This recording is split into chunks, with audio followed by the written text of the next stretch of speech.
পয়গম্বর ইব্রাহিম আলাইহিস সালাতু ওয়াস সালামের কাছ থেকে পরীক্ষা নিচ্ছেন। নিজের বাবা ইব্রাহিম আলাইহিস সালাতু ওয়াস সালামকে হত্যা করার জন্য রেডি হয়ে গেছে।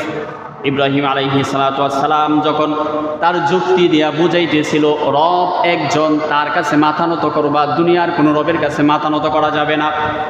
কিন্তু তার বাবা আজর এবং নমরুদ দুইজনেই চিন্তা করলো যে এই বাচ্চাকে যদি জমিনে রাখা হয় তাহলে তাদের ধর্ম বিলুপ্ত হয়ে যাবে, তাকে হত্যা করা লাগবে। ইব্রাহিম আলাইহিস সালাতু ওয়াস সালামকে হত্যা করার জন্য অনেক চেষ্টা করলো। আল্লাহ পাক রব্বুল আলামিন তার খলিলকে হেফাজত করছেন, হত্যা করতে পারে নাই। শেষ পর্যন্ত পয়গম্বর ইব্রাহিম আলাইহিস সালাতু ওয়াস সালামকে আগুনের মধ্যে নিক্ষেপ করল। এইভাবে পয়গম্বর ইব্রাহিম আলাইহিস সালাতু ওয়াস সালামের কাছ থেকে আল্লাহ পাক রব্বুল আলামিন পরীক্ষা নিচ্ছেন।